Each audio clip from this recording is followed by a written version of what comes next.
गाइजहरू हामी चाहिँ बुटोलदेखि काठमाडौँसम्मको यात्रा चाहिँ हाम्रो चाहिँ बाइकमा थियो अनि हामीले चाहिँ प्राकृतिक मनोरम दृश्यलाई अवलोकन गर्दै हिँडेका थियौँ र लामो बाटो भएको कारणले गर्दाखेरि चाहिँ हामीहरूले चाहिँ यो बाइकसँग चाहिँ रेस खेल्ने निर्णय गऱ्यौँ र हामी रेस खेल्ने क्रममा थियौँ र खेल्दा खेल्दै चाहिँ बाटो एकदम धुलाम्नै भएको कारणले गर्दाखेरि चाहिँ हामी चाहिँ पछि थियौँ र त्यसपछि पहिला सुरु बाइक हामीले हेऱ्यौँ कुन बाइक रहेछ भनेर हेऱ्यौँ अनि त्यसपछि हामीले चाहिँ जितिन्छ भन्ने किसिमले हामी रेस खेल्यौँ।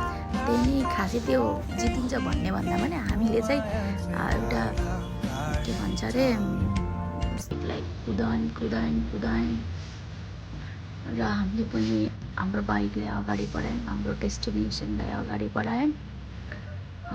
हेर्दै त्यो बाइक त हराउँछ, कहाँ गयो म त सोचिरहेको थिएँ पछाडि बस्ने मान्छेलाई कति डर लाग्यो होला यस्तो सानो मान्छेलाई भन्दै सोच्दै गरेको थियौँ। लास्टमा त गाइजहरू हामीले त यो बाइक चाहिँ जितेरै छाड्यौँ।